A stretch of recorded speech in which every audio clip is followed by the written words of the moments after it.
Welcome in another video of physics student.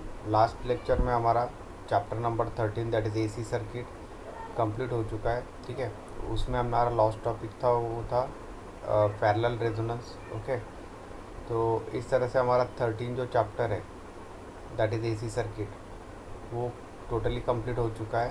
ठीक है, तो आज के इस वीडियो लेक्चर में हम नया चैप्टर स्टार्ट करेंगे दैट इज़ चैप्टर नंबर 14। ठीक है, सो chapter number 14 that is a dual nature of radiation and matter. ठीक है, तो इसको हम स्टार्ट करेंगे आज के इस वीडियो लेक्चर में। तो सबसे पहले हम इसका इंट्रोडक्शन लेंगे।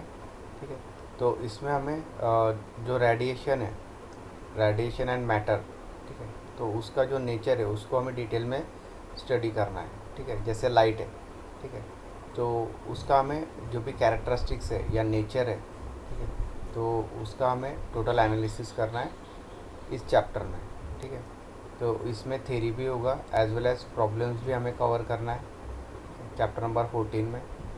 इसमें से कुछ टॉपिक्स आपको नहीं है, ठीक है, ड्यू टू द कोविड-19 पेडेमिक, तो वो आपको मैंने ऑलरेडी एक स्क्रीनशॉट सेंड किया है, तो आप उसमें देख सकते हो कि कौन से पार्ट आपको नहीं है।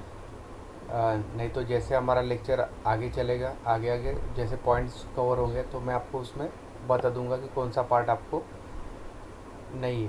ठीक है, तो शुरू करते हैं आज का ये video. So chapter number 14 is dual nature of radiation and matter. Okay, तो इसमें हमारे कुछ कॉन्सेप्ट लगेंगे। ठीक है, तो क्या क्या कॉन्सेप्ट है हम पहले वो देख लेते हैं। इलेक्ट्रोमैग्नेटिक रेडिएशन, ठीक है, तो ये हमें थोड़ा पता होना चाहिए, ये ऑलरेडी हमारा एसी सर्किट में हो चुका है। ठीक है, EMF. Then characteristics of wave, ठीक है, तो ये फिज़िक्स के पार्ट 1 में वेव ऑप्टिक्स आपका हो जाएगा। ठीक है, then frequency and the wave number associated with the wave. Frequency हमारा ऑलरेडी हो चुका है चैप्टर नंबर 13 में।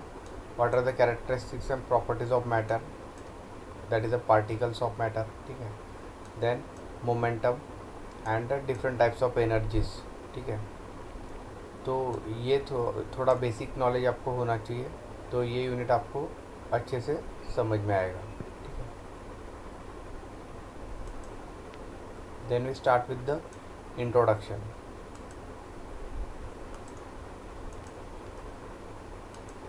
तो फिज़िक्स के पार्ट 1 में कुछ फिनोमिनॉन्स है like reflection, refraction of light, interference, diffraction and polarization of light. Okay, so these phenomenons you are already study in the physics part 1। Okay, तो उसके बाद ये थोड़ा आपको पता होना चाहिए basics. Then we also familiar with the wave nature of electromagnetic radiation, the reason like X-ray and gamma rays, infrared and ultraviolet radiation and microwaves from the visible light. Okay, so these are the different types of radiation. Okay, and they have its specific wavelength. Okay, because the light consists of the wavelength. Okay, so the electromagnetic radiation consists of mutually perpendicular oscillating electric and magnetic fields। तो electric and magnetic fields हम already study किया है LC circuit में। Okay, both being perpendicular to the direction in which wave and energy are travelling.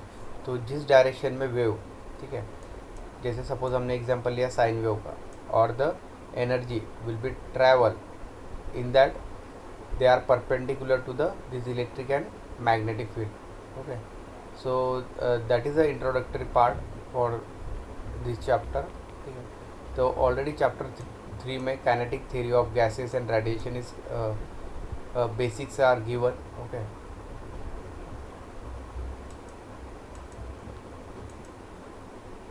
तो वो basic knowledge हमें यहाँ पे डेरिवेशन में लगेगा।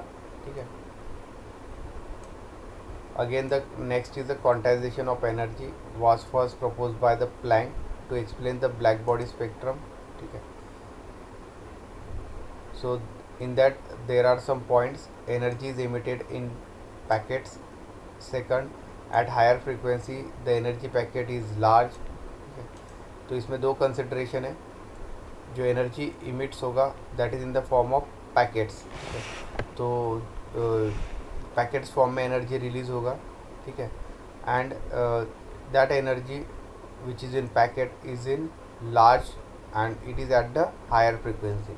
तो उसका जो फ्रिक्वेंसी रहेगा, ठीक है, so that frequency is also higher. So Planck assume that atom behave like a tiny oscillators that emits the electromagnetic radiation only in discrete packets, ठीक है। तो जो लाइट इमिट हो रहा है that is nothing but the tiny oscillators that emit the electromagnetic radiation, ठीक है। तो लाइट में जो एनर्जी है, ठीक है, it is in the form of electromagnetic radiation. So that is E is equal to NHV, okay, where V is the frequency of oscillator. तो V जो है वो फ्रीक्वेंसी है जो जिस फ्रीक्वेंसी से लाइट एनर्जी ऑसिलेट होगा, okay. So the emission occurs only when oscillator makes a jump from one quantized level of energy to the another of lower energy, ठीक है। तो जिस तरह से लाइट ऑसिलेट होगा, ठीक है, from one energy level to the another level of energy that is from higher to the lower, so that is the emission, okay. This model of Planck's turn out to be the basis of Einstein theory to explain the observation of experiment on photoelectric effect which will study in the following section, ठीक है। तो अभी हमें जो next concept लेना है वो है photo electric effect. Photo electric effect of a light क्या होता है, ठीक है, तो वो हमें अभी डिटेल में देखना है।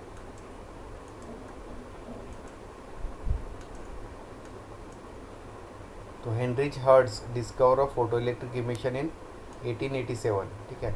So Heinrich Hertz is the name of scientist who discover the electric emission in 1887 while he was working on the production of electromagnetic waves by spark discharge, ठीक है। तो जब ये काम कर रहे थे ऑन इलेक्ट्रोमैग्नेटिक वेव्स, ठीक है, बाय स्पार्क डिस्चार्ज, ठीक है। तो जैसे स्पार्क होता है, ठीक है, व्हीकल में जैसे स्पार्किंग प्लग होता है, जैसे स्पार्क होता है डिस्चार्ज होता है, ठीक है। तो उस पर वो काम कर रहे थे for the electromagnetic waves. At that time he notice that when ultraviolet light that is UV light is incident on the metal electrode, ठीक है।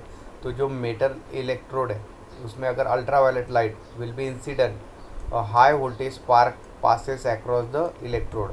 सो एट दैट टाइम जब अल्ट्रावायलेट लाइट इंसिडेंट होता है मेटल इलेक्ट्रोड पे, जैसे anode होगा या cathode होगा electrodes, okay.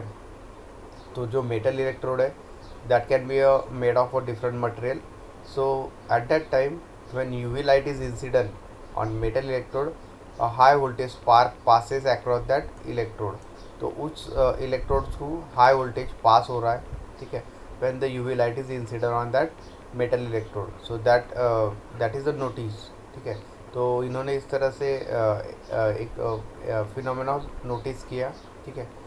So actually the electrons are emitted from the metal surface। So at that time the electrons which has the negative energy particles, okay, it is denoted by small e and minus sign means it is a negative charge particles, ठीक है। so basically they can be denoted as a minus symbol inside the circle जैसे यहाँ पे दिखाया है, ठीक है। so actually electrons are emitted from the metal surface and it has the negative energy। the surface which emits the electrons while illuminating the appropriate radiation is known as a photosensitive surface, ठीक है। तो जो ultraviolet light है that can be emitted on the this metal electrode, this is the metal electrode, ठीक है। सो उससे क्या हुआ, जैसे ही लाइट इंसिडेंट हुआ that is ultraviolet light will be incident on the metal electrode, a high voltage spark will be passes through the electrode because it emits the electrons from that surface, ठीक है। तो यहाँ पे arrow दिया outside means it emits the electrons from the surface। so that phenomenon is known as a photosensitive surface or that surface is called as a photosensitive surface, ठीक है। means वो जो surface है वो sensitive है किसको, photo को, means emission of और incident of light, ठीक है। तो जैसे ही उस पर लाइट इंसिडेंट हुआ it emits the electron in the form of energy from that surface। so that is the actual process of photo electric effect, ठीक है।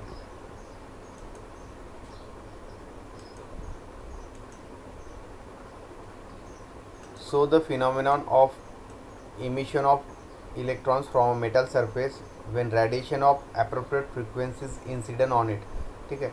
तो ये जो फिनोमिना है, ठीक है, जब लाइट इमिट हो रहा है और उसके बाद there is emission of electrons from the metal surface, okay, so that light has a particular frequency and a wavelength which is on incident, which is incident on the surface, okay, which is shown in the above figure, okay, that is known as a photoelectric effect। तो इसी phenomenon को photoelectric effect कहा जाता है। अब जो metals है, the metals like zinc, cadmium, magnesium, that can be used as a electric electrode, okay, so etc. So in that ultraviolet radiation is necessary, while for alkali metals even visible radiation is sufficient, ठीक है। So that is the photoelectric effect, okay. So there is some note is given, electrical energy can be obtained from light, that is the electromagnetic radiation। So light contains the electromagnetic radiation in two ways। First, photo emission effect as described above। तो जैसे हमने देखा यहाँ पे photo emission, जैसे light incident हो रहा है मेटल सरफेस पे, it emits the electrons, so that is the photo emission effect. Second, photovoltaic effect use in solar cell. तो सोलर सेल में जो फिनोमेनन यूज़ होता है वो फोटोवोल्टिक इफेक्ट यूज़ हो रहा है वहाँ पे, ठीक है। So in next section will cover this solar energy topic, that is on one of the type of semiconductor device, okay। तो इस तरह से ये फोटो इलेक्ट्रिक इफेक्ट यहाँ पे काम करता है, ठीक है। तो आज का ये वीडियो लेक्चर हम यही एंड करते हैं। नेक्स्ट वीडियो लेक्चर में हम डिटेल में एक एक्सपेरिमेंट लेंगे to analyse the photo electric effect, ठीक है। अभी हमने बेसिक पढ़ा है फोटो इलेक्ट्रिक इफेक्ट का, किस तरह से ये फिनोमिना होता है, ठीक है। अभी हम इसे एज अ एक्सपेरिमेंट के ज़रिए टोटली एनालाइज करेंगे इन नेक्स्ट वीडियो लेक्चर, ठीक है। So thank you.